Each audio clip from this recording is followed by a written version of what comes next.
नमस्कार दोस्तों, welcome to analytics. तो आज हम लोग देखने वाले हैं detail explanation of BPSC AE advertisement number 3 2019 का जो एग्ज़ाम हुआ था पेपर 6, उसका एनालिसिस देखेंगे। तो सबसे पहले हम लोग देखेंगे सब्जेक्ट एनालिसिस पेपर का ये क्या था। सब्जेक्ट एनालिसिस पेपर 6 का जो हुआ था क्या क्या था। ओपन चैनल फ्लो से जो क्वेश्चन आया था इस बार टोटल 4 क्वेश्चन था। इरिगेशन एंड हाइड्रोलिक स्ट्रक्चर से जो क्वेश्चन आया था 9 क्वेश्चन था। हाइड्रोलिक स्ट्रक्चर में क्या हाइड्रो पावर प्लांट वगैरह है जिसमें बीपीएससी 3 से 4 क्वेश्चन पूछती है। हाइड्रोलॉजी से क्या है 3 क्वेश्चन आया था, जो कि पिछले बार जो था कुछ वेटेज इसका ज़्यादा था और इसका भी वेटेज ज़्यादा था जो 1/19 का जो पेपर हुआ था उसमें। इन्वायरमेंटल में है जो है सोर्सेस ऑफ वाटर है, फिर डेवलपमेंट ऑफ ग्राउंड वाटर है, सब सारा मिला करके उसमें से 17 क्वेश्चन टोटल है। और हाईवे एंड हाईवे मटेरियल से जो है टोटल 17 क्वेश्चन है। तो इस ये जो था इसका, और जो 1/19 का जो पेपर हुआ था पेपर 6 का, उसमें से ज़्यादा इरीगेशन का जो वेटेज था ज़्यादा था इस पेपर का। और बाकी सब में था 9 क्वेश्चन जो हम एनालिसिस कर चुके हैं, वो मेरे प्रीवियस वीडियो में जाकर के आप लोग देख सकते हैं। हम स्टार्ट करते हैं पहले क्वेश्चन से। The filtration rate in solution filter varies between, इसका क्या हो जाएगा आंसर, ये हो जाएगा 100 लीटर पर मीटर स्क्वायर से लेकर के 200 मीटर पर स्क्वायर, ये हो जाएगा इसका ऑप्शन ए आंसर हो जाएगा। इसका डिटेल देखते हैं क्या क्या है। जो फिल्ट्रेशन होता है, फिल्ट्रेशन पहले क्या रहता है क्या है कि ये इसका काम होता है फिल्ट्रेशन का कलर, ऑर्डर, टर्बिडिटी, सम पैथोजेनिक बैक्टीरिया को रिमूव करना होता है। तो फिल्ट्रेशन जो होता है दो तरीके से हम लोग करते हैं। कौन कौन सा होता है, एक होता है सोल्यूशन फिल्टर होता है, दूसरा होता है रैपिड सेंट फिल्टर होता है। रैपिड सेंट फिल्टर में भी दो तरीके से करते हैं, एक होता है ग्रेविटी होता है, ग्रेविटी के थ्रू करते हैं, दूसरा होता है प्रेशर के थ्रू करते हैं। जो प्रेशर वाला होता है उतना ज़्यादा हम लोग नहीं कर पाते क्योंकि स्किल्ड लेबर वगैरह चाहिए होता है, इसलिए हम लोग ज़्यादातर ग्रेविटी बनाते हैं जो कि इफेक्टिव होता है। इसमें क्या होता है, जो प्री ट्रीटमेंट का प्रोसेस होता है सोल्यूशन फिल्टर में उतना रिक्वायरमेंट नहीं होता है।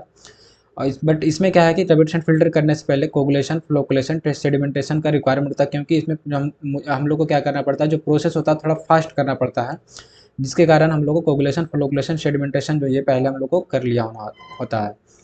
पोस्ट ट्रीटमेंट में क्या है, डिसइंफेक्शन इसमें रिक्वायरमेंट नहीं होता है, क्योंकि क्या है कि जो बैक्टीरिया रिमूवल है इसमें से ऑलरेडी क्या होता है 98 से 99% जो है रिमूव हो जाता है।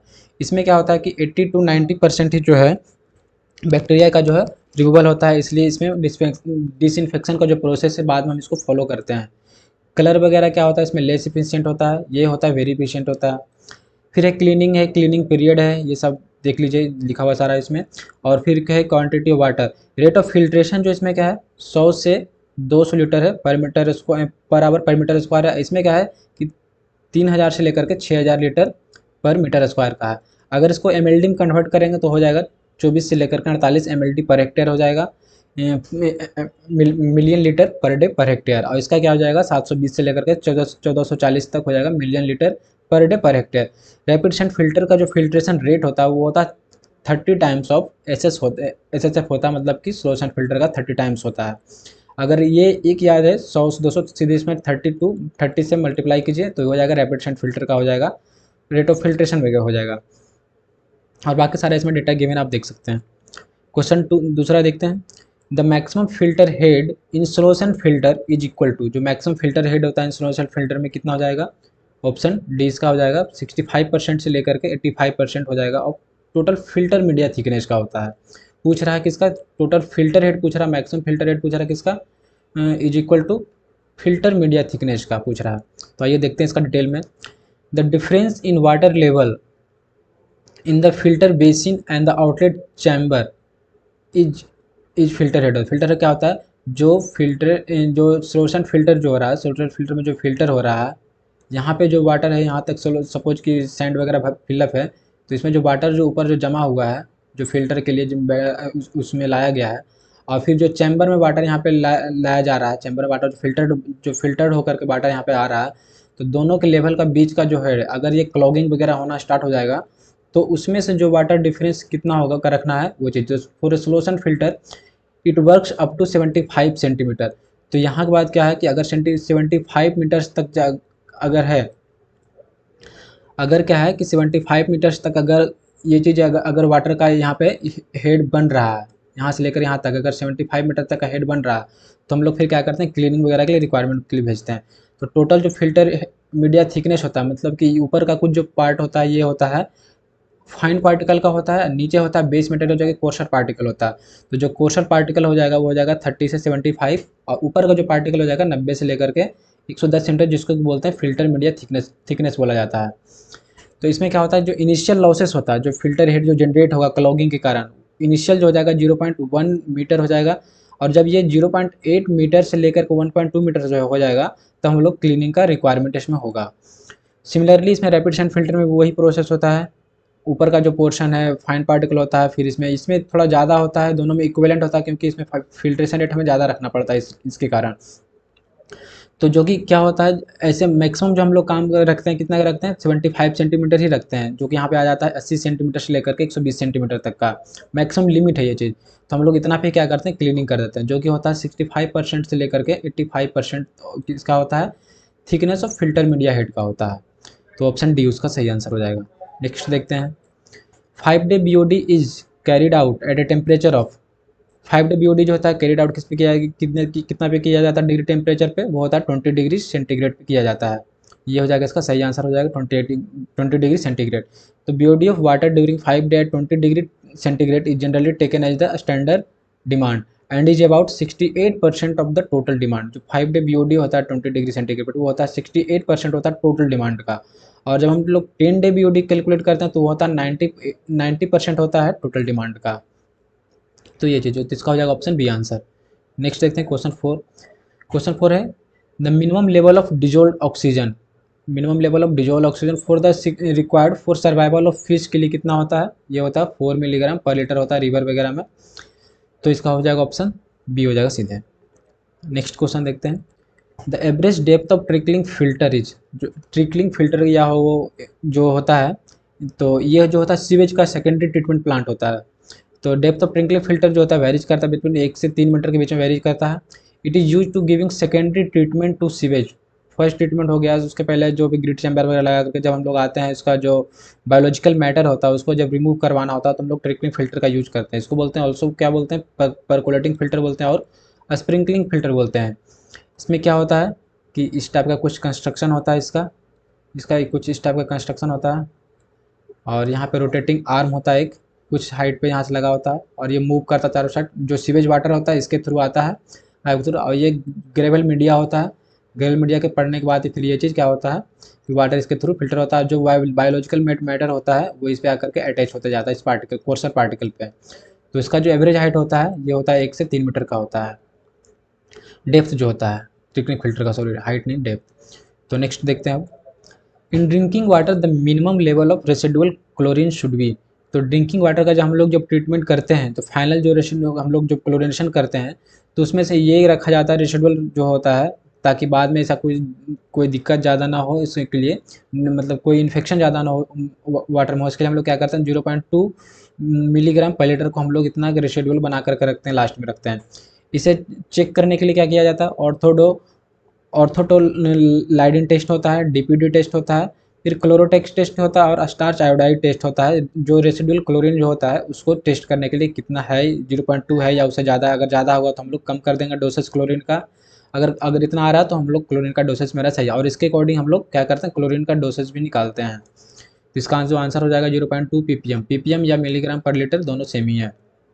तो ऑप्शन ए इसका सही आंसर हो जाएगा। क्वेश्चन नंबर 7 देखते हैं, in case of 3 compartment septic tank the first compartment should be. तो क्या होता है सेप्टिक टैंक में कि जो 2 कंपार्टमेंट का हो या 3 कंपार्टमेंट का हो, जो इसका जो फर्स्ट कंपार्टमेंट होगा वो हो जाएगा आधा, जो हो जाएगा इसका हाफ जो हो जाएगा पूरा इसका होगा, बाकी आधा में जो होगा इसका होगा। मतलब कि अगर 2 चैम्बर है तो अगर ये इसका जो विड्थ है वो बी है तो ये हो जाएगा 2B हो जाएगा, सीधे इसका डबल होगा। और 3 कंपार्टमेंट क्या हो जाएगा कि जो फर्स्ट पार्ट होगा वो सीधे हाफ होगा उसका, बाकी हाफ में 2 पार्ट होगा उसका। फर्स्ट पार्ट जो होगा हाफ होगा उसका, और बाकी ये जो होगा दूसरे हाफ में क्या हो जाएगा उसका 2 कंपार्टमेंट होगा। तो in case of 2 compartment separate tank the first compartment should be twice that of second compartment. Similarly in 3 compartment first will be half and remaining 2 will be in half length में होगा ये चीज़, ठीक है। तो ये क्या हो जाएगा हाफ ऑफ द लेंथ हो जाएगा, option C is the correct answer. Question number 7 में क्या है, सॉरी इसका डिटेल एक्सप्लेनेशन क्या है, सेप्टिक टैंक का डिजाइन का डेटा और देख लेते हैं। जो मिनिमम विड्थ होता है सेप्टिक टैंक का वो होता है 750 mm होता है। जो मिनिमम डेप्थ होगा वो 1 मीटर बिलो लेंगे वाटर लेवल से। इतना मुझे अगर करना होगा तो हम लोग को क्या करना पड़ेगा, इतना मेंटेन करना पड़ेगा मिनिमम विड्थ और मिनिमम विड्थ, तभी सेप्टिक टैंक बनाएंगे। फिर जो इसका जो लेंथ ऑफ रेक्टेंगुलर टैंक होता है 2 to 4 टाइम्स होता है विड्थ का होता है, और जो मिनिमम कैपेसिटी हम लोग बनाएंगे सेप्टिक टैंक का वो होगा मिनिमम 1000 लीटर का होगा। और अगर सर्कुलर है जो अगर देना है तो सर्कुलर के केस में कितना हो जाता है, मिनिमम डाया 1.35 मीटर होता है।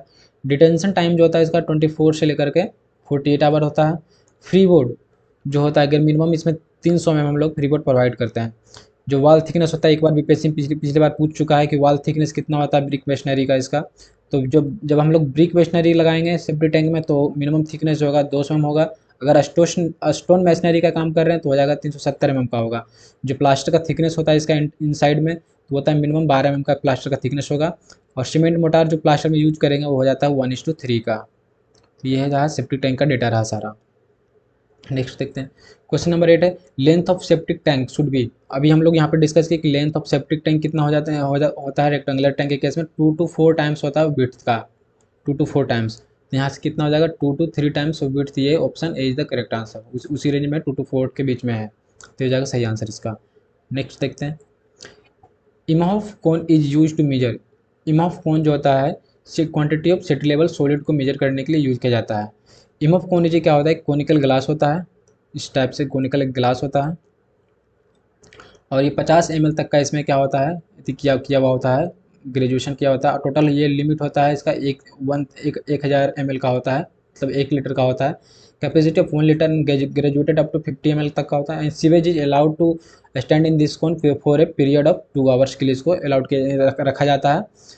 फिर हम लोग देखते हैं क्या है कि टोटल डिजॉल्व सॉलिड है। टोटल डिजॉल्व सॉलिड क्या होता है डिटरमाइन करते हैं कैसे, हम लोग कुछ सैंपल लेकर के हम लोग क्या करते हैं उसको, उसमें जो पानी होता है उसको इवेपोरेट कर देते हैं unknown volume of sewage sample लेकर के। फिर सस्पेंडेड सॉलिड क्या होता है determining by retaining on a filter of 1 micrometer pores का एक फिल्टर पेपर होता है, उस पर हम लोग फिल्टर करके हम लोग सस्पेंडेड सॉलिड निकाल लेते हैं।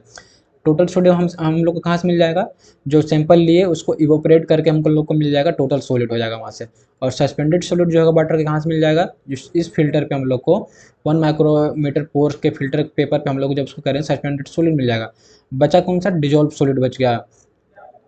ये सस्पेंडेड सॉलिड को और क्या बोलते हैं, नॉन फिल्ट्रेबल सॉलिड बोलते हैं।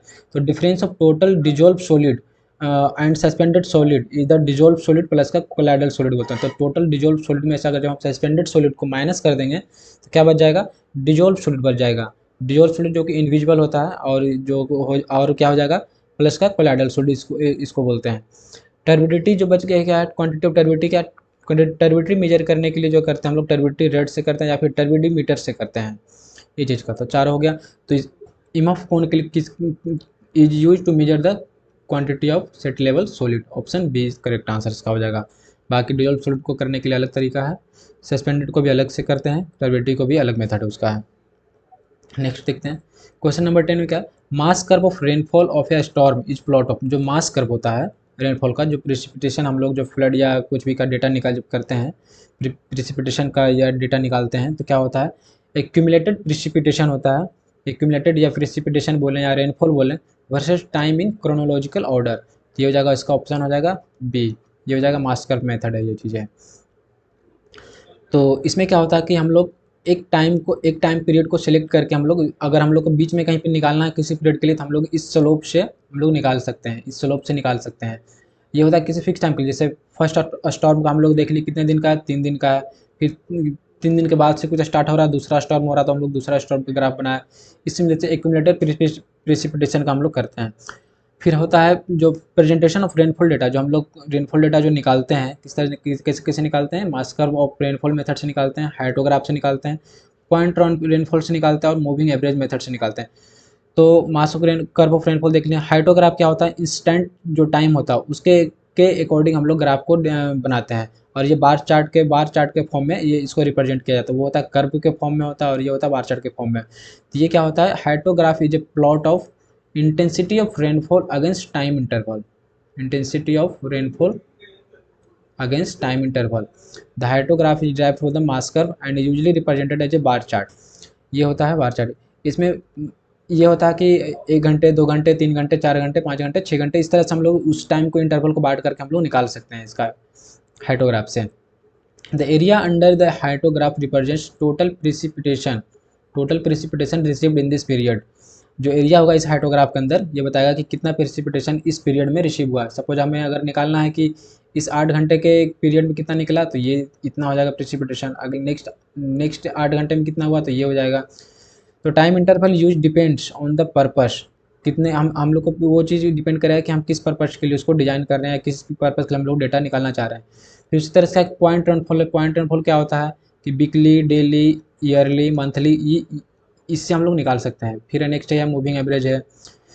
तो नेक्स्ट देखते हैं। नेक्स्ट क्वेश्चन है क्या 11, consumptive use of crop during growth is the amount of. Consumptive use क्या होता है कि जो प्लांट को इंटायर ग्रोथ के लिए जो वाटर चाहिए वो होता है पूरा का पूरा कंजम्पटिव यूज होता है। जो कि क्या क्या हो जाता है कंजम्पटिव यूज में, ट्रांसपायरेशन हो जाता है। जो कंजम्पटिव यूज होता है क्रॉप का क्या क्या हो जाता है, ये हो जाता है इंटरसेप्शन हो जाता है, ट्रांसपायरेशन हो जाता है और इवेपोरेशन हो जाता है for the growth of the crop. के लिए कितना पानी चाहिए उसको पूरा हो जाता है वो चीज़। फिर ट्रांसपायरेशन क्या होता है कि water use by plant for building the plant tissue. जो वाटर रिक्वायरमेंट होता है प्लांट को उसके टिश्यू, स्टेम, लिप्स वगैरह को बनाने के लिए जो वाटर का रिक्वायरमेंट था वो होता है ट्रांसपायरेशन कहलाता है। जो वो अपना जड़ से लेता है या सॉइल से जो रिसीव करता है। इवेपोरेशन हो गया जो from the adjacent soil and the from the plant lips. जो सॉइल के आसपास प्लांट का जो आसपास का एरिया के पास का जो प्लांट का जो आसपास का एरिया का जो पास का जो होगा वाटर जो इवेपोरेट हो रहा है वहाँ से, वो भी इसी में हम लोग काउंट करेंगे। इंटरसेप्शन क्या होगा कि कुछ पानी जो होता है जड़ तक नहीं पहुँच पाता बारिश वगैरह में, कुछ पेड़ का जो प्लांट्स का होता है तो उस पर क्या होता है कि पानी जो होता है लिप्स पे या उसके स्टेम पे आकर के जम जाता है। तो वो पानी फिर क्या करता है जो प्लांट होता है उसको एब्जॉर्ब करता है, उसको यूज करता है अपने ग्रोथ के लिए। तो जब तीनों को मिला देंगे, इंटरसेप्शन के लिए मिला देंगे, ट्रांसपायरेशन हो जाएगा और इवेपोरेशन जो हो जाएगा for the growth of the crop, तो ये क्या हो जाएगा ऑल ऑफ द एबव। उसका आंसर हो जाएगा कि consumptive use of crop during growth is the amount of interception, transpiration and evaporation हो जाएगा। Option D is the correct answer. Next है question 12, in channel routing the prism storage is a function of. तो channel routing जब करते हैं तो उसमें क्या होता है प्रिज्म स्टोरेज एक बनता है जो कि फंक्शन होता है किसका, आउटफ्लो डिस्चार्ज का होता है। आउटफ्लो डिस्चार्ज होता है जिसका देखते हैं डिटेल में। फ्लड राउटिंग होता है। फ्लड राउटिंग किस लिए हम लोग करते हैं कि फ्लड हाइड्रोग्राफ को हम लोग को ये करना होता है, डिटरमाइन करना होता है। एक टेक्निक है फ्लड हाइड्रोग्राफ का जिसको फ्लड राउटिंग से करते हैं। तो फ्लड राउटिंग जो होता है दो तरीके से किया जाता है। एक होता है क्या है रिजर्वायर राउटिंग होता है, दूसरा होता है चैनल राउटिंग होता है। तो रिजर्वायर राउटिंग में जो स्टोरेज होता है वो होता है फंक्शन होता है सिर्फ आउटफ्लो डिस्चार्ज का होता है फंक्शन। और चैनल राउटिंग में जो होता है दोनों का होता है, टोटल होता है इनफ्लो का और आउटफ्लो का दोनों का होता है, जिसको हम लोग मस्किंघम मेथड से निकालते हैं। तो चैनल राउटिंग किसका हो गया, इनफ्लो और आउटफ्लो दोनों का। In a channel reach total volume in storage can be consider under two category. पहला क्या हो गया प्रिज्म स्टोरेज जो कि होता है आउटफ्लो डिस्चार्ज, वेज स्टोरेज जो कि होता है इनफ्लो स्टार। जो ऊपर का ये जो पोर्शन है, ऊपर का जो पोर्शन है ये चीज़ है यहाँ से यहाँ तक का ये पूरा जो पोर्शन है ये हो गया बेज के फॉर्म में बनता है। तो ये इनफ्लो का, क्योंकि चैनल का क्या होगा अगर चैनल इनफॉर्म भी है जो अगर एक बार में पानी आया और फिर क्या होता है कि टाइम के अकॉर्डिंग पानी धीरे धीरे घटते जाता है। तो जहाँ लास्ट पोर्शन पे क्या आकर बनेगा ये बेज टाइप का बन जाता है।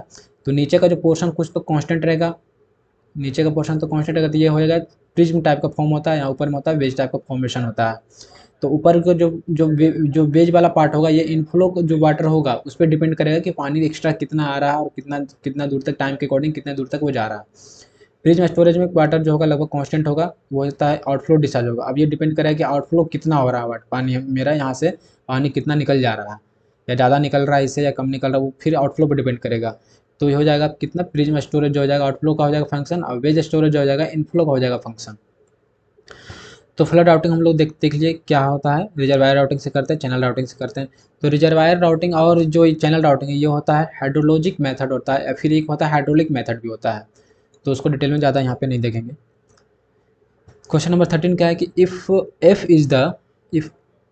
Is the Froude number for a flow in triangular channel then the Froude number for the same velocity and same depth of flow in a rectangle channel will be क्या हो जाएगा। कह रहा है कि फ्रॉड नंबर होता है, तो फ्रॉड नंबर जो होता है ये हो जाएगा ट्रायंगुलर चैनल के लिए कितना हो जाएगा भी अपॉन का √G/2 इतना होता है रेक्टेंगल ट्रायंगल चैनल के लिए होता है। तो यहाँ से हम लोग क्या करेंगे इक्वल्स टू इस तरह से लिख सकते हैं इसको भी अपॉन का √G/y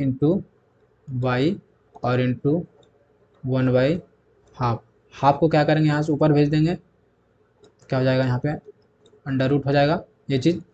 अब ये जो होता है V upon under root G Y कितना किसका होता है, रेक्टेंगल का होता है फ्लोट नंबर, तो क्या हो जाएगा एफ इक्वल्स टू जो रेक्टेंगल का हो जाएगा फ्लोट नंबर इंटू का अंडर रूट टू हो जाएगा।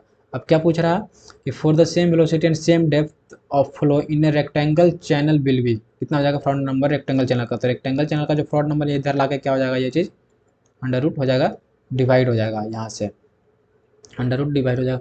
तो ऑप्शन हो जाएगा इसका सी हो जाएगा करेक्ट आंसर। बीपीएससी इसका आंसर शायद बी दिया जो गलत है, इसका आंसर सी होना चाहिए।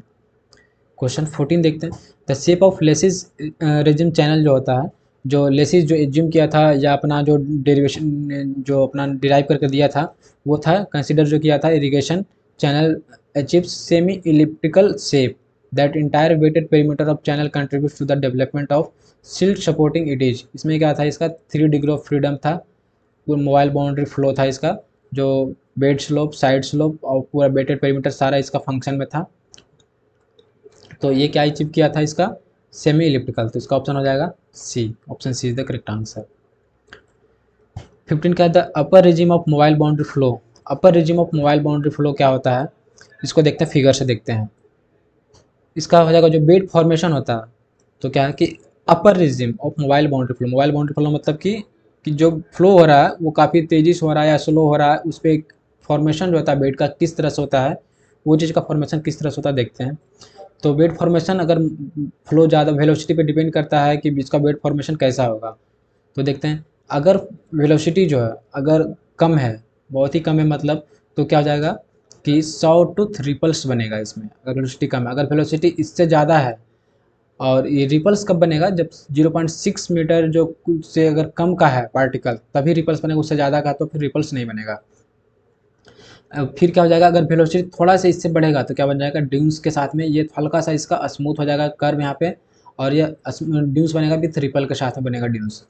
फिर जब इससे भी ज़्यादा वेलोसिटी बढ़ेगा, थोड़ा सा और वेलोसिटी बढ़ेगा वाटर का, तो क्या हो जाएगा ड्यून्स बनेगा जो कुछ इस शेप में सिल्ट को कैरी करते हुए जाएगा, और फिर जब पानी हट जाएगा वहाँ से तो इस तरफ का कुछ शेप दिखेगा, जैसे बीच वगैरह पे आप कभी देखते होंगे इस टाइप का, बीच वगैरह पे ये टाइप का ज़्यादातर मिलता होगा, ये इस टाइप का ज़्यादा मिलता होगा।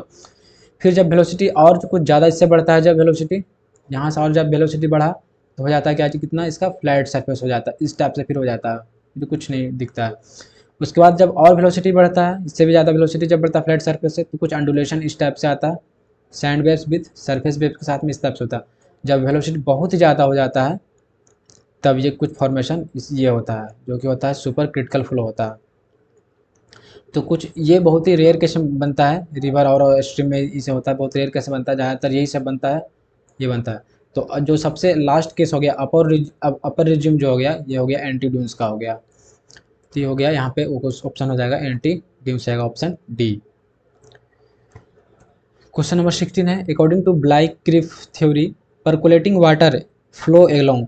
जो ब्लाइक क्रिफ थ्योरी क्या बोला था कि जो सीपेज होगा, सीपेज जो होगा जो फाउंडेशन डैम का जो बेस होगा उसके आउटलाइन के थ्रू होगा वो, जैसे यहाँ से फ्लो करने जाएगा तो सीपेज यहाँ से इस तरीके से जाएगा, इस तरीके से जाएगा सारा जो होगा खट्टा बाल के चारों तरफ से होते हुए यहाँ से फिर यहाँ निकलेगा डाउन स्ट्रीम पे फिर जाएगा। तो Bligh creep theory of four seepage flow the percolating water follows the outline of the base of the foundation of the hydraulic structure. In other words कर सकते हैं water creeps along the bottom contour of the structure। इसका answer हो जाएगा कौन सा option C हो जाएगा the outline of the base of the foundation of the dam. Option question 17 when a canal flowing under pressure carried below a natural drainage such that its FSL जो flood supply level होगा does not touch the underside of the supporting structure, the structure provided कह रहा है कि when a canal flowing under pressure is carried below a natural drainage, मतलब कि drain ऊपर में है, ड्रेन जो है ऊपर है और जो कैनाल है वो नीचे से फ्लो हो रहा है। तो इस केस में क्या हो जाएगा कि हम ये हो जाएगा कोई ऑप्शन क्या हो जाएगा इसका जो हो जाएगा चौथा केस हो जाएगा कि ड्रेन ऊपर फ्लो हो रहा है, ड्रेन ऊपर फ्लो हो रहा है और कैनाल जो उसका जस्ट नीचे है और उसका जो हाई इसका जो FSL है वो टच भी नहीं कर रहा है, इसके जो बॉटम सरफेस का टच नहीं कर रहा, तो क्या हो जाएगा इस सुपर पास हो जाएगा। टच करता तो क्या हो जाता कैनाल साइफन हो जाता वो चीज़ यहाँ कर, लेकिन अगर यही कैनाल जब ऊपर फ्लो होता है ड्रेन नीचे होता तो ये एक्वेडक्ट और साइफन एक्वेडक्ट का केस होता है। इसमें इस तरह से याद कर सकते हैं हम पहले जो मेरा जो वीडियो था पेपर 6 का ही एनालिसिस कर रहे थे तो उसमें भी हम बताए थे कि अगर नहीं याद रहता उसको लिख सकते हैं बी, सी और डी। तो इसको हम लोग बी को नेगलेक्ट कर देंगे। तो इसी से क्या हो जाएगा, कैनाल हो जाएगा, डिश हो जाएगा ड्रेनेज, और एस हो जाएगा एक्वेडक्ट। हमें इतना ही याद रखना है, अगर ड्रेनेज से ऊपर फ्लो हो रहा है कैनाल तो क्या हो जाएगा, एक्वेडक्ट हो जाएगा। अगर ये टच नहीं कर रहा है उसके सरफेस को, तो टॉप सरफेस को उसको टच नहीं कर रहा है, अगर टच करेगा तो क्या हो जाएगा, साइफन एक्वेडक्ट हो जाएगा। और जस्ट इसका अपोजिट कर देंगे, अगर डी सी कर देंगे, ये चीज़ सी को नीचे ले आएंगे, तब क्या हो जाएगा, तब क्या हो जाएगा इसका, कि ये हो जाएगा सुपर पासेज और कैनाल साइफन का केस हो जाएगा। तो इसको इस तरह से याद रख सकते हैं, ए बी और सी डी के टर्म में। सी अगर ऊपर है तो कैनाल साइफन हो जाएगा, एक्वेडक्ट हो जाएगा। सी अगर कैनाल ऊपर है ड्रेनेज से, तो नेक्स्ट देखते हैं question. A deficit of sediments in flowing water में काउज अ रिवर। अगर सेडिमेंट्स, अगर रिवर ये है, सपोज कि ये कोई रिवर है, अगर इसमें फ्लो में डिफिसिट होते जा रहा है, अगर सपोज कुछ सिल्टिक प्रोसेस इस तरह से, अगर इसमें डिफिसिट होते जा रहा है इस तरह, तो क्या हो जाएगा, ये हो जाएगा डिग्रेडिंग टाइप का। डिग्रेडिंग टाइप में क्या हो जाएगा कि ये जो हो जाएगा कुछ इस तरह से सिल्टेशन होते जाएगा, जो डिपोजिशन होगा सिल्ट का कुछ इस तरह से होगा। और मिंडरिंग क्या होता है, मिंडरिंग में क्या होता है कि अगर सिल्ट वगैरह का या ज़्यादा कुछ डिपोजिशन हो गया कहीं पे, तो रिवर क्या होता है अपने पाथ से कुछ डेविएट होकर के कुछ इस तरीके से, रिवर अपने पाथ से डेविएट होकर के कुछ इस तरीके से फॉलो कर वापस से फिर अपने पाथ पे वो दूसरे रास्ते फिर आता है। तो ये जो पाथ हो गया इसको कहते हैं मिंडरिंग, अपने पाथ से हट करके फिर दूसरे पाथ को फॉलो कर फिर वापस से अपने पाथ में मिलना, ये होता है मिंडरिंग। ये होता है कुछ अगर डिपोजिशन वगैरह हो गया सिल्ट का यहाँ पे, उसके केस में हो जाएगा इसको। और जब ये ज़्यादा बड़ा हो जाता है तो बीच में क्या होता है, वाटर वगैरह जमा हो जाता है, इसको बोलते हैं ऑक्सबाउ लेक बोलते हैं। यहीं पर जब वाटर वगैरह जमा हो जाता है इस केस में, जब रिवर फिर वापस अपने पाथ पे फॉलो करने लगता है, या कुछ पानी जब उधर भी जाके जमा हो जाता है, तो जब फ्लड के बाद क्या होता है कुछ पानी जमा रह जाता है, उसे बोलते हैं ऑक्सबाउ लेक बोलते हैं। तो हो जाएगा इसका डिग्रेडिंग टाइप का हो जाएगा। नेक्स्ट क्वेश्चन का, according to classification based on operating head of turbine, the head of medium head plant. Classification based on operating head of turbine medium head plant, ये क्या है, हाइड्रो पावर प्लांट का question है, hydro power plant का। तो hydro power plant में क्या कहता है कि जो लो हेड स्कीम होता है उसमें क्या होता है, हेड ऑफ टरबाइन जो होता है वो 15 मीटर से अगर लेस देन है तो लो हेड होगा। मीडियम हेड स्कीम के लिए 15 से 60 मीटर के बीच में होगा। और हाई हेड स्कीम के लिए जो होगा, हेड जो होना चाहिए उसका 60 मीटर से एबव का है हाई हेड के लिए। तो ये कितना हो जाएगा, इसका ऑप्शन हो जाएगा बी हो जाएगा। क्या पूछ रहा है, मीडियम हेड के लिए पूछ रहा है, the head of the medium head plant कितना हो जाएगा, इसका बी हो जाएगा, 15 से 50 मीटर का हो जाएगा। ऑपरेटिंग हेड ऑफ टरबाइन के बेसिस पे अगर करें तो लो हेड और मीडियम हेड और high head scheme. Question number 20 के, which turbine gives the highest efficiency. Which turbine gives the, ये भी क्या है, हाइड्रो पावर प्लांट का क्वेश्चन है। जब हाइड्रो पावर प्लांट में जब हम लोग जो टरबाइन यूज करते हैं, सारा टरबाइन का यूज होता है, लेकिन उसमें से क्या होता है कि कैप्लन टरबाइन जो होता है हाई एफिशिएंसी देता है, क्योंकि इसमें जो होता है additional arrangement, Kaplan turbine have an additional arrangement of adjusting the inclination of rubber blade और वेन्स ऑफ ये hub. This caused Kaplan turbine to give higher efficiency even under part load condition. Kaplan turbine compared to propeller are more versatile होता है, although costlier in their initial cost. Initial cost थोड़ा ज़्यादा होता है इसका Kaplan turbine का, but propeller के compare में ये इसका एफिशिएंसी जो होता है ज़्यादा होता है। तो इसका आंसर हो जाएगा ऑप्शन ए। बीपीएससी शायद आंसर इसका ऑप्शन डी दिया प्रोपेलर, जो कि गलत है। वैसे बुक में जो है कैप्लन ही लिखा हुआ है, कैप्लन दिया हुआ है। तो नेक्स्ट देखते हैं क्वेश्चन नंबर 21 का, weight of concrete gravity dam is computed by taking unit weight of. तो weight of concrete gravity dam कितना हो जाता है, 2.4 टन पर मीटर क्यूब हो जाता है, या 24 किलो न्यूटन।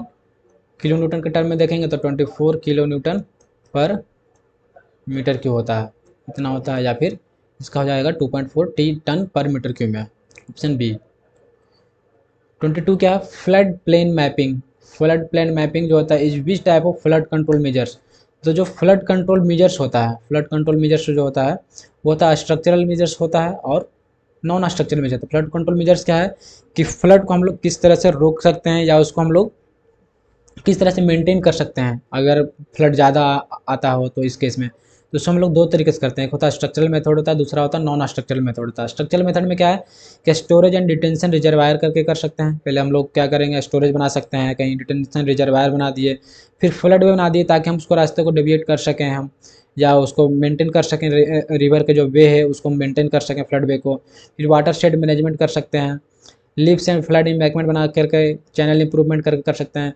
नॉन स्ट्रक्चरल में क्या, फ्लड प्लेनिंग जोनिंग है, फ्लड फोरकास्ट वार्निंग कर कि हम लोग पहले ही वार्निंग, जहाँ के लोग लोकल रेसिडेंट्स है उसको फोरकास्ट करके फ्लड का उसको वार्निंग दे सकते हैं कि यहाँ से प्यूरिफिकेशन है, रिलोकेशन है, वहाँ से लोग को हटा करके कुछ दिन के लिए, 2 महीने के लिए, 3 महीने, जब भी फ्लड का जो सीजन रहता है 2 महीने 1 महीने का, वहाँ से उतना दिन के लोगों को हटा करके वापस से फिर वहाँ पर हम लोग रिलोकेट कर सकते हैं। फिर क्या है कि फ्लड इंश्योरेंस वगैरह है, तो ये चीज़ हो जाएगा इसका। तो फ्लड मैपिंग इज भी type of flood control measures क्या हो जाएगा, नॉन स्ट्रक्चरल में आएगा ये चीज़। तो नॉन स्ट्रक्चरल मेजर्स हो गया ये चीज़। Question number 23, the discharge Q in a triangular weir varies. तो ट्रेंगुलर बियर या नोच बोलते हैं, ट्रेंगुलर नोच या बियर, फिर है रेक्टेंगुलर नोच और बियर, दोनों का जो डिस्चार्ज होता है, ये इसका जो फंक्शन होता है एच टू दी पावर 2.5 होता है ये चीज़ ट्रेंगुलर में, और रेक्टेंगल में क्या होता है एच टू दी पावर 1.5 होता है। तो इसमें क्या हो जाएगा, जो डायरेक्टली प्रोपोर्शनल कितना हो जाएगा, एच ट्रायंगल पूछ रहा है तो ट्रायंगल के कितना है, वो एच टू दी पावर 2.5 होता है। ये होता है डिस्चार्ज का फॉर्मूला होता है उसका, रेक्टेंगुलर नोच का और ट्रायंगल और रेक्टेंगुलर नोच का। नेक्स्ट क्वेश्चन देखते हैं 20। तो क्वेश्चन नंबर 24 में देखते हैं, in a super critical flow a rectangular channel a smooth expansion changes the width from B1 to B2, this causes the water surface elevation after the expansion to. यहाँ पे क्या कर रहा है कि B2 जो है ग्रेटर देन है B1 से, तो क्या हो जाएगा, डिस्चार्ज पर यूनिट विड्थ क्या हो जाएगा, Q1 बाई B1 हो जाएगा, और Q2 जो हो जाएगा Q बाई हो जाएगा B2। तो यहाँ पे जो Q2 जो आएगा ये क्या आएगा, लेस देन आएगा क्या है Q1 से, क्योंकि B2 सॉरी B2, हाँ सॉरी ग्रेटर देन है ये चीज़ है, B2 जो ग्रेटर देन है, क्या हो जाएगा Q2 जो हो जाएगा लेस देन हो जाएगा Q1 से। तो हम लोग इस ग्राफ पे देखते हैं, discharge per unit width versus depth का ग्राफ पे देखते हैं। इस पोजीशन पे कहीं होगा क्रिटिकल, क्या हो जाएगा QC हो जाएगा, और यहाँ पे क्या हो जाएगा, कहीं पे यहाँ पे कहीं पे Q1 आएगा, ये आ जाएगा Q1, और यहाँ कहीं आ जाएगा Q2 का।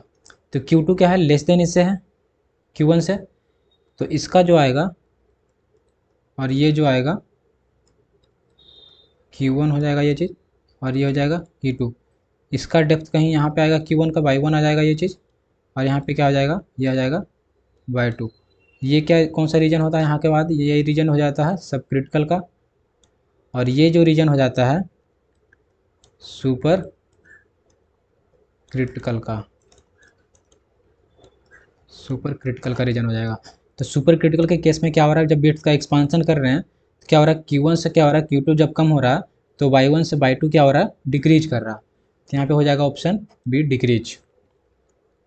बी करेक्ट आंसर, बीपीएससी शायद इंक्रीज दिया है जो कि गलत है। और देखते हैं question number 25, the term alternate depth is use in open channel flow to denote the alternate depth, और जो होता है जहाँ पे सेम स्पेसिफिक एनर्जी से रिलेशन इसका बनता है, same specific energy for a given discharge, तो अल्टरनेट डेप्थ मिलता है। और जब सेम स्पेसिफिक फोर्स को जब हम लोग डिराइव करके करते हैं वहाँ पे हमें मिलता है सिक्वेंट डेप्थ मिलता है, या फिर उसको बोलते हैं कंजुगेट डेप्थ बोलते हैं। तो इसका क्या हो जाएगा ऑप्शन में, same kinetic energy for the given distance, same specific force for a given discharge, same specific energy, तो क्या हो जाएगा, having the same specific energy for a given discharge, option number C. Question 26 देखते हैं, when material is fine and contain silts and clay is predominant and that resist, तो क्या हो जाएगा, जब फाइन होगा मटेरियल, जब फाइन होगा कंटेनेंट, जब कंटेन सिल्ट होगा एंड क्ले होगा, तो क्या हो जाएगा, कोहेसिव फोर्सेस हो जाएगा। तो क्वेश्चन नंबर 27 देखते हो, the expansion for optimum signal cycle time as per Webster method, तो वेबस्टर मेथड का क्या होता है, ऑप्टिमम साइकिल लेंथ का जो फॉर्मूला होता है वो होता है 1.5 plus L plus 5 divided by 1 minus ये होता है वाई, जो कि होता है saturation normal flow by saturation flow का रेशियो होता है ये वाई, वेयर एल जो होता है टोटल लॉस्ट टाइम होता है पर साइकिल, जो एल इक्वल्स टू होता है 2n प्लस का आर होता है, यहाँ एन जो होता है नंबर ऑफ एज होता है, और आर जो होता है वो होता है ऑल टाइम होता है। तो यहाँ से हम लोग optimum cycle length signal cycle time हम लोग निकाल सकते हैं वेबस्टर मेथड का। तो इसमें कौन सा मैच कर रहा है, ये ऑप्शन सी का मैच कर रहा है, 1.5 plus 1.5 L plus 5 divided by 1 minus का वाई। नेक्स्ट है 28, the desirable length of overtaking zone, तो डिजायरेबल लेंथ क्या हो जाता है, मिनिमम जो लेंथ हो जो होता है ओवरटेकिंग जोन का वो होता है 3 इंटू OSD होता है, और जो डिजायरेबल लेंथ होता है वो होता है 5 इंटू OSD होता है। तो इसका ऑप्शन हो जाएगा, ऑप्शन डिजायरेबल लेंथ पूछ रहा है तो ये हो जाएगा ऑप्शन डी हो जाएगा इसका। जब मिनिमम पूछता है तो हो जाता है 3 इंटू OSD होता है, ये होता है मिनिमम के लिए,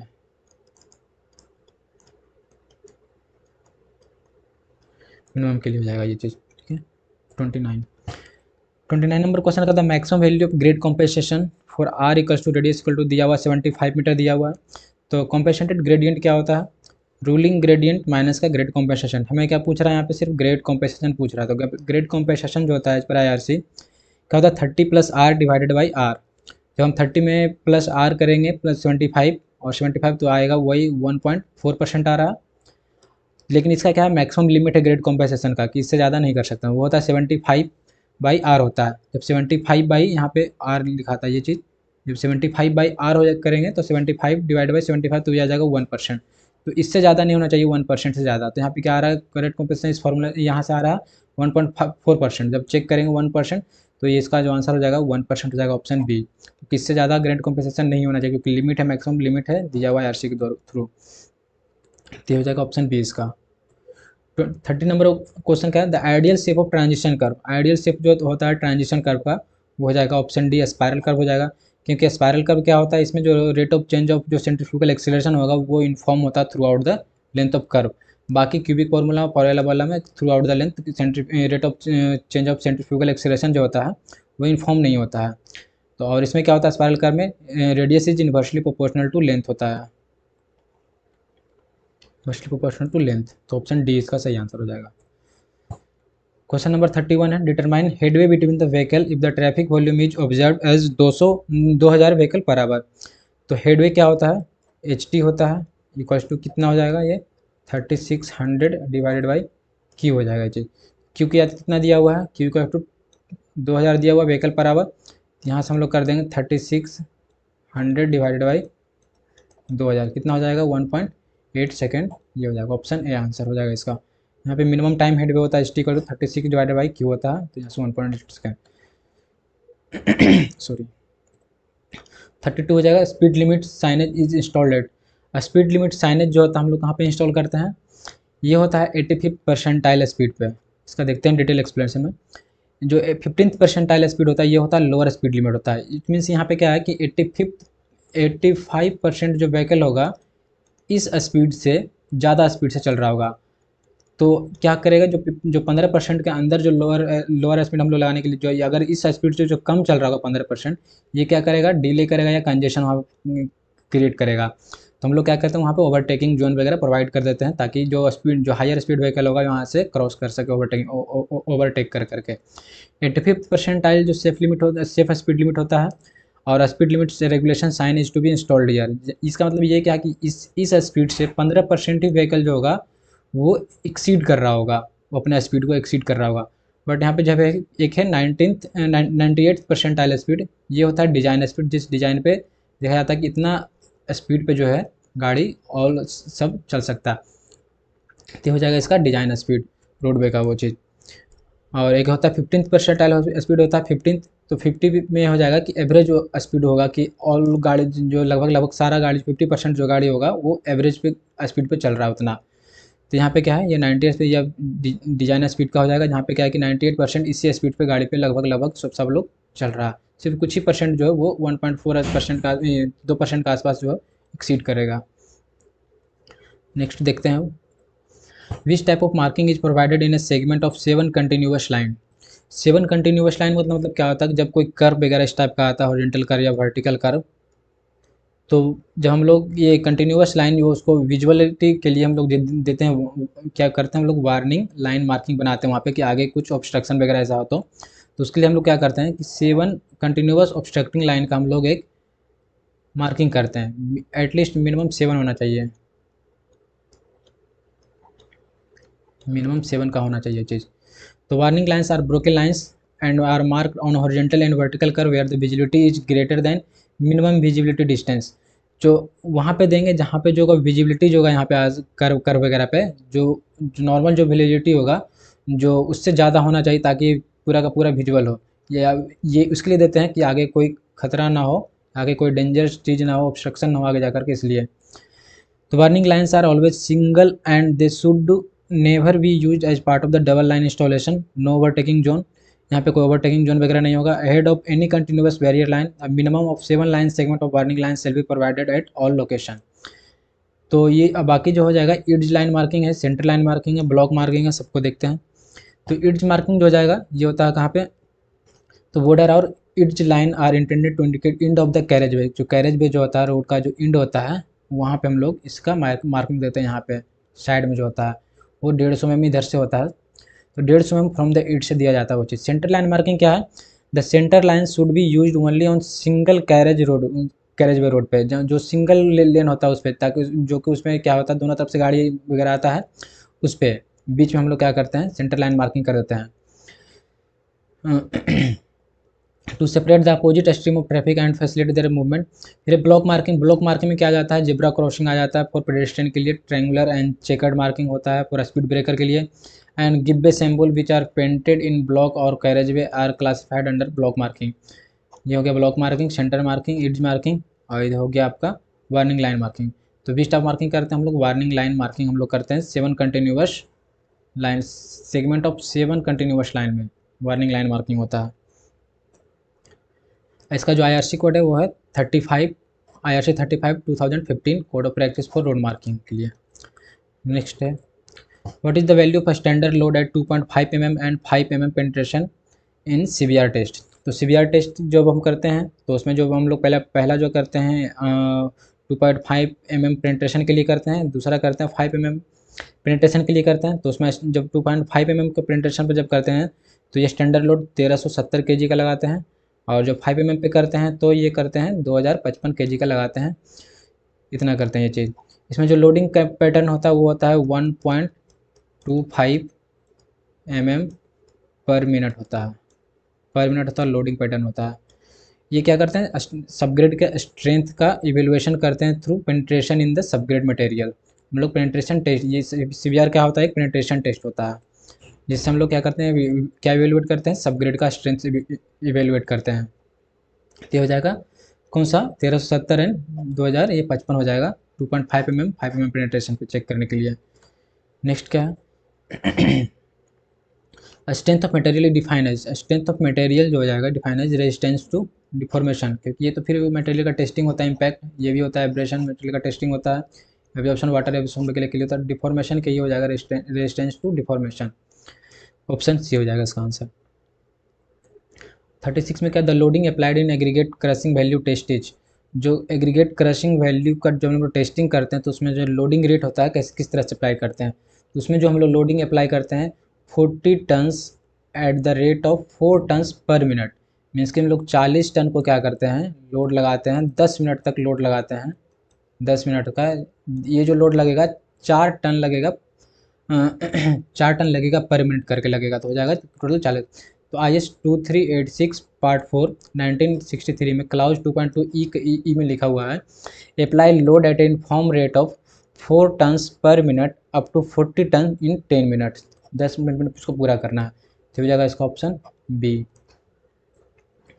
penetration test of bitumen is carried out at which temperature. जो पेनिट्रेशन टेस्ट होता है वो होता है 25 डिग्री सेंटीग्रेड पर टेस्ट किया जाता है। फिर इसके बाद आता, अब ये धीरे धीरे ऑब्सोल्यूट हो गया है पेनिट्रेशन टेस्ट, तो हम लोग क्या करते हैं विस्कोसिटी टेस्ट करते हैं, विस्कोसिटी टेस्ट करते हैं बिटुमेन का, जो करते हैं 60 डिग्री सेंटीग्रेड पे करते हैं। तो हम लोग करते हैं VG, जिससे हम लोग निकालते हैं VG10, VG20, 30, 40 करते हैं।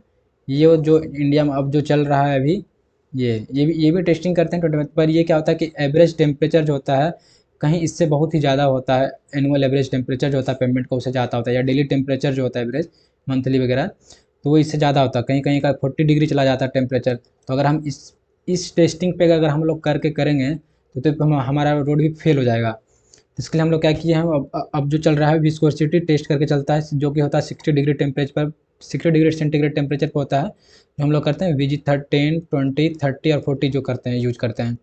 अब इससे भी ज़्यादा और अगर यूज करना है तब क्या आ गया, PG बाइंडर करके आता है, जो कहता है परफॉर्मेंस ग्रेड बिटवीन होता है। इसे हम लोग अपने क्राइटेरिया के अकॉर्डिंग, परफॉर्मेंस ग्रेड है क्राइटेरिया के अकॉर्डिंग हम लोग सेट करते हैं। जैसे PG में हो जाए क्या हो जाता है 22, सपोज 22 और 45, सपोज कि मिनिमम टेम्परेचर हो जाएगा 22 डिग्री पे ये, और मैक्सिमम टेम्परेचर 45 डिग्री। इस तरह से उसका सिलेक्शन होता है PG बाइंडर का, परफॉर्मेंस ग्रेड बाइंडर बोलते हैं उसे।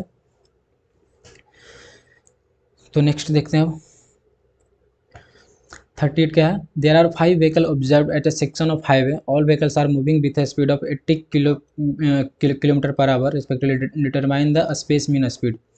तो स्पेस मीन स्पीड कितना हो जाता है, देखिए ये क्या होता है, टाइम मीन स्पीड होता है और स्पेस मीन स्पीड होता है। तो टाइम मीन स्पीड जो होता है एरिथमेटिक मीन होता है स्पीड ऑफ व्हीकल का passing through a point on A highway during an interval of time. तो ये क्या हो जाता है, डायरेक्टली इसका हम लोग एवरेज ले लेते हैं।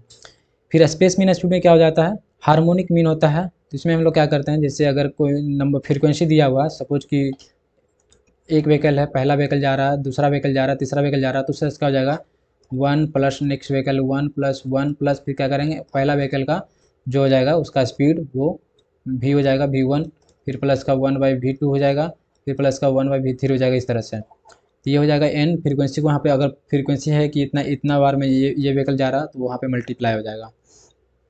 तो ये क्या हो जाएगा, ये हो जाएगा स्पेस मीन स्पीड हो जाएगा। और स्पेस मीन स्पीड और टाइम मीन स्पीड बीच में एक रिलेशन होता है, U T equals to space mean speed plus का स्टैंडर्ड डेविएशन का square divided by space mean speed का एक रिलेशन होता है।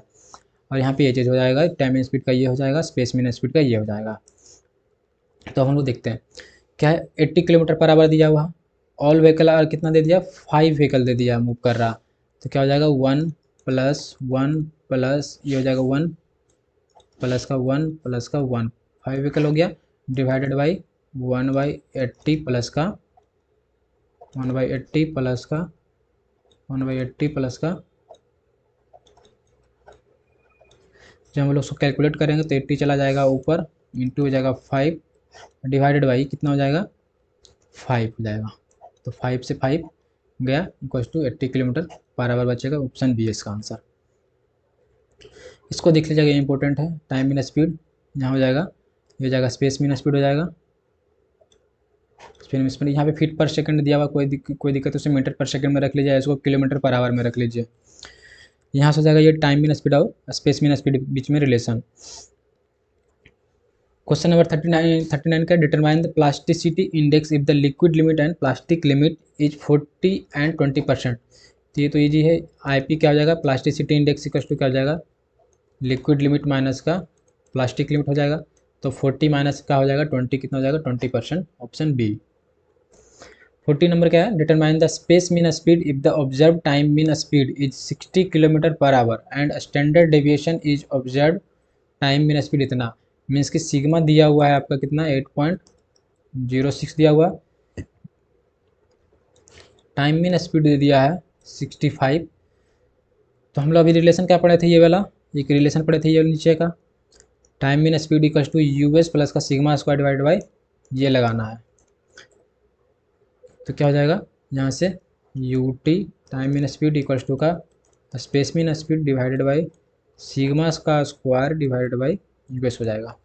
यहाँ पे हम लोग वैल्यू रख देंगे 65 इक्वल्स टू यूएस प्लस का सिग्मा 8.06 का स्क्वायर डिवाइडेड बाई यूएस। तो यहाँ से हम लोग जब यूएस का निकालेंगे तो कितना आ जाएगा 63.98, जो कि अप्रोक्सीमेटली हो जाएगा 64 kilometre per our, option C इसका आंसर हो जाएगा। The number of vehicle observe in successive 10 minute periods is 600, 450, 500, 575 है, 600 है, 10 है एंड 388 है। Determine the traffic volume and flow rate. तो ट्रैफिक वॉल्यूम के लिए कितना हो जाएगा, सीधे 10 मिनट पीरियड से मल्टीप्लाई करते हुए चले जाएंगे, तो इतना डिवाइडेड बाई 6, इतना divided 10 minute divided by 60 minute हो जाएगा, तो 1/6 हो जाएगा। तो सब में मल्टीप्लाई करके एवरेज उसका जब ले लेंगे हम लोग मल्टीप्लाई करके 1 घंटे का पूरा जब करेंगे तो ये आ जाएगा 3123 आ जाएगा। और एक है ट्रैफिक फ्लो रेट है, तो फ्लो रेट को क्या करने के लिए इसमें शायद अब ये इसको चूज करके दिया हो मैक्सिमम के लिए, हो सकता है कि मैक्सिमम कैपेसिटी पूछ रहा हूँ यहाँ पे ये चीज़ फ्लो रेट, ट्रैफिक वॉल्यूम और फ्लो रेट तो सेम चीज़ ही होता है, बट मैक्सिमम अगर कैपेसिटी के लिए कर रहा होगा तो ये चीज़ यहाँ पे ये ऑप्शन मैच कर रहा है, तो ए ऑप्शन ए आंसर इसका। बाकी इसको जब कैलकुलेट करेंगे तो ऐसे भी कर सकते हैं कि 600 प्लस का 450 प्लस का 500 प्लस का 575 प्लस का 610 और प्लस का 388, इतना को ऐड करके मल्टीप्लाई कर देंगे 10 डिवाइडेड बाई 60 से, इतना कर देंगे 1/6 और इंटू फिर कितना हो जाएगा 6 हो जाएगा टोटल। तो 6 से 6 चला जाएगा, सब ऐड होकर कितना बच जाएगा सिर्फ ये 3123 हो जाएगा। Dowel bar and tie bars are provided in which type of pavement, ये होता है रिजिड पेमेंट में होता है। ड्यूअल वार जो होता है ट्रांसवर्स डायरेक्शन में एक्सपांशन जो है प्रोवाइड किया जाता है, और टाई वार जो होता है लॉन्गिट्यूडनल डायरेक्शन में प्रोवाइड किया जाता है। जब दो पेमेंट को अटैच करना हो तो दो पेमेंट को जब हमको अटैच करना होता है तो हम लोग क्या करते हैं, लॉन्गिट्यूडनल डायरेक्शन में हम लोग टाई वार का यूज करते हैं। और यहाँ से जब दूसरा पेमेंट हमको जब अटैच करना हो तो हम लोग क्या करते हैं, ट्रांसवर्स डायरेक्शन में लोग एक्सपांशन जॉइंट देते हैं, एक्सपांशन जॉइंट देते हैं। तो ये होता है रिजिड पेमेंट में सिर्फ होता है, फ्लेक्सिबल वगैरह में नहीं पड़ता। क्वेश्चन नंबर 43 का incremental increase method is a combination of, तो इंक्रीमेंटल इंक्रीज मेथड जो होता है ये देता है कॉम्बिनेशन किसका, इस दोनों के बीच में रिजल्ट देता है, अरिथमेटिक एवरेज मेथड और ज्योमेट्रिक एवरेज मेथड के बीच में रिजल्ट देता है। तो incremental increase method gives result between the arithmetic and geometric method. The geometric progression method since gives highest value of forecast population evidently gives higher result for developed city which do not expand in future at compound rates, although it may be suitable for the new younger cities expanding at faster। तो जो geometric progression method होता है ये मतलब कि suitable भी हो सकता है न्यू यंगर सिटीज़ को, अगर कुछ फास्टर रेट पे ये इंक्रीज कर रहा हो तो। अदरवाइज ये जो है develop city which do not expand in future उस सिटी के लिए है वैलिड है। फॉर ओल्ड सिटी के लिए क्या है, अरिथमेटिक मेथड होता है वैलिड है, बेटर होता है। इंक्रीमेंटल मेथड जो सभी के लिए वैलिड होता है, चाहे वो ओल्ड हो न्यू हो या किसी भी टाइप का सिटी हो तो उसके लिए इंक्रीमेंटल। तो ये वो जो इंक्रीमेंटल इंक्रीज मेथड है वो इस दोनों के बीच में देगा रिजल्ट। नेक्स्ट क्या है 44, rotary boring method is use for drilling. तो रोटरी बोरिंग मेथड होता है जब ड्रिलिंग बेल का जब ड्रिलिंग करते हैं तो उसमें यूज किया जाता है, रोटरी बोरिंग मेथड से हम लोग करते हैं। तो इसका देखते हैं, तो ड्रिल ट्यूबवेल, जब ट्यूबवेल का जो हम लोग ड्रिलिंग करते हैं दो मेथड से करते हैं। पहला करते हैं स्टैंडर्ड मेथड होता है और केबल टूल मेथड होता है ड्रिलिंग का, जिसको परकुशन बोरिंग भी बोलते हैं। दूसरा होता है हाइड्रोलिक रोटरी और direct rotary method of drilling होता है। तो ये क्या हो गया, fastest method of drilling and specially useful in unconsolidated formation में होता है। और ये जो होता है useful for cutting consolidated rock from soft clay to hardest rock and is generally unsuitable in loose formation as unconsolidated sand and gravel और quicksand। और जो ये होता है रोटरी मेथड वाला होता है ये होता है अनकंसोलिडेटेड फॉर्मेशन में होता है, सुटेबल होता है। इसका जो आंसर हो जाएगा बी हो जाएगा। और ये जो होता है स्टैंडर्ड मेथड जो होता है परकुशन बोरिंग, ये होता है कंसोलिडेटेड रॉक में जहाँ पे हमें सॉफ्ट क्ले से टू हार्डेस्ट रॉक तक में हमको ये करना होता है। बट ये क्या होता है अनसुटेबल होता है लूज फॉर्मेशन में। ये इसका है रोटरी का है फिगर है। नेक्स्ट 45 का है the economically feasible depth for an open well is limited to. तो ओपन वेल का जो डायमीटर होता है 2 से 9 मीटर 2 से 9 मीटर होता है and generally less than 20 metre in depth होता है। जनरली होता है less than 20 metre in depth, but इसमें कुछ हम एक्सीड कर सकते हैं, इतना लेस देन रखा जाता है बस इन किसी भी केस में हम लोग एक्सीड कर सकते हैं। बट लिमिटेड टू होना चाहिए होते 30 मीटर, इससे ज़्यादा नहीं होना चाहिए। ये भी बीपीएससी कुछ इसको कम आंसर देना चाहिए था, बट 30 मीटर दिया हुआ आंसर भी यही दे रहा, तो ये नियरेस्ट आंसर में हो सकता है यही हो। ऑप्शन ए ही इसका सही आंसर दिया, क्योंकि अगर 20 मीटर रहता तो ऑप्शन वही हो जाता है। इससे जनरली वो 20 मीटर से कम ही होता है, 15 मीटर 18 मीटर इसी तरह से होता है ओपन बॉल का जो डेप्थ होता है। 46 का in Indian condition how much quantity of water is sufficient for fire fighting eight city level. तो सिटी लेवल पे क्या होता है 1 लीटर पर पर्सन पर डे के अकॉर्डिंग वो डिजाइन होता है इंडियन कंडीशन में। तो इसका ऑप्शन हो जाएगा बी हो जाएगा। 47 का which parameter is not coming under physical examination. तो कैरेक्टरिस्टिक्स ऑफ जो वाटर होता है उसमें क्या क्या आ जाता है, फिजिकल पैरामीटर होता है, केमिकल पैरामीटर होता है और बैक्टीरियल एंड माइक्रोस्कोपियल पैरामीटर होता है। तो फिजिकल में क्या आता है, टर्बिडिटी आ जाता है, कलर, टेस्ट और ऑर्डर, टेम्परेचर, स्पेसिफिक कंडक्टिविटी आता है। केमिकल पैरामीटर में जो आ जाता है total solid and suspended solid, pH आ जाता है, chloride, nitrogen, hardness, metals and other substance, dissolved gases BOD वगैरह आ गया। बैक्टीरियल एंड माइक्रोस्कोपियल में क्या आ गया, बैक्टीरिया आ गया। बैक्टीरिया में क्या क्या आ गया, पैथोजेनिक बैक्टीरिया आ गया, नॉन पैथोजेनिक बैक्टीरिया आ गया, कोलिफॉर्म वगैरह आ गया, ये सब एंड अदर माइक्रोनिज्म आ गया। माइक्रोस्कोपिक प्लांट आ गया, जैसे अलगे हो गया, प्लैंकटन हो गया, फंगी हो गया। ये सब वगैरह। तो इसमें क्या हो जाएगा, physical not coming under the physical examination, बाकी सब तो फिजिकल का, ये फिजिकल फिजिकल ये हो जाएगा जो आपका आ जाएगा नॉन फिजिकल में, ये हो जाएगा बायोलॉजिकल पैरामीटर है ये चीज़ें। नेक्स्ट क्या है, आर्टेजियन एक्यूफर एग्जिस्ट बिलो। आर्टेजियन एक्यूफर क्या होता है कि दोनों तरफ का जो और टॉप एंड बॉटम जो होगा वो इम्परवियस होगा, इम्परवियस होगा। बट क्या होगा, अनकन्फाइंड एक्यूफर में क्या होगा कि किसी एक साइड का बॉटम का जो होता है वो होता है इम्परवियस होता है इसमें, तो बॉटम का इम्परवियस हो जाएगा। ये अनकन्फाइंड एक्यूफर, सपोज कि इसके ऊपर भाई एक ऊपर ओपन है इसका, अनकन्फाइंड का नीचे इसका क्या इम्परवियस लेयर है। तो क्या कह रहा है कि आर्टेजियन एक्यूफर एग्जिस्ट बिलो। आर्टेजियन किसको बोला जाता है, कन्फाइंड एक्यूफर को ही बोला जाता है आर्टेजियन एक्यूफर। तो ये कहाँ लाई कर सकता है, ऑप्शन में तो एक ही वो है नहीं, नन ऑफ द एबव होगा नहीं, ये एक है अनकन्फाइंड एक्यूफर, क्योंकि इसके नीचे ये लाई कर सकता है आर्टेजियन एक्यूफर। अगर इसके ऊपर आर्टेजियन प्रूफ है तो नीचे क्या बनेगा, एक आर्टेजियन एक्यूफर या कन्फाइंड एक्यूफर बनेगा यहाँ पे, यहाँ पे लाई कर सकता है एग्जिस्ट में, exist below unconfined aquifer. Water is known as acidic water if the pH is, ऐसे तो जब होता है जो पीएच में होता है, पीएच का जो वैल्यू होता है वाटर का, जो सप्लाइंग वाटर ड्रिंकिंग वाटर के लिए वो 6.6 से लेकर के 8.5 के बीच में रखा जाता है, इस बीच में मेंटेन किया जाता है, इससे ना जो कम ना इससे ज़्यादा। क्योंकि होता क्या है कि जो पीएच जो न्यूट्रल के लिए होता है 7 होता है, लेस देन 7 हो गया तो एसिडिक होने लगता है, और ग्रेटर देन हो गया 7 तो एल्कलाइन। बट यहाँ पे पूछा है कि एसिडिक वाटर के लिए क्या है। तो हम लोग नॉर्मली जब देखते हैं कि एसिड रेन वाटर का सपोज देखते हैं तो क्या होता है कि 5 से 6 के बीच में क्या होता है, स्लाइटली एसिड होता है, एसिडिक हो जाता है उसका नेचर। लेकिन जब 5.6 या 5.5 जब नीचे होता है तो एसिड रेन कहलाता है। तो उस एग्जाम्पल को लेते हुए हम लोग कह सकते हैं कि जो वाटर का जो पीएच होगा एसिडिक तब होगा जब लेस देन 5.5 होगा, क्योंकि यहाँ पे तो स्लाइटली एसिड होता है, यूज में आ सकता है, ये ज़्यादा इफेक्टिव नहीं होता उतना एसिडिक। तो इसलिए 5.5 से जब नीचे होगा तो हो जाएगा एसिड रेन कहलाता है वो, और उसको हम एसिडिक वाटर बोलते हैं। 50 क्या है, the effective size of sand filter for rapid sand filter in the range of, effective size जो होता है सैंड फिल्टर का, प्रीवियस वीडियो में भी बता चुके हैं, और यहाँ पे भी क्या है इफेक्टिव साइज, ये उस बार भी आया था क्वेश्चन, और इस पेपर में भी आया क्वेश्चन आया है। तो इफेक्टिव साइज का डिटेन है जो कि स्लो सैंड फिल्टर के लिए होता है 0.2 टू 0.4 mm होता है, और रैपिड सैंड फिल्टर के लिए होता है 0.35 टू 0.55। तो अगर हम इस केस को लेते हैं तो ये तो स्लो सैंड फिल्टर के केस में ही हो जाता है, तो ये तो ऑप्शन होगा नहीं, बी ए नहीं होगा आंसर इसका, क्योंकि ये इसी रेंज में आ जाता है। अब दूसरा रेंज दिया हुआ है 0.3 to 4, तो 0.3 to 4 तक में तो सोल्यूशन फिल्टर का ही है। 0.35 से या 5.5 तक रेंज होता है, अगर इससे थोड़ा सा बढ़ भी जाएगा तो कोई दिक्कत नहीं, क्योंकि रैपिड सैंड फिल्टर का में जो होता है थोड़ा सा पार्टिकल जो होता है कोर्सर होता है कंपेयर टू सोल्यूशन फिल्टर। तो ये ऑप्शन हो जाएगा, इसका सही आंसर हो जाएगा सी मैच करेगा।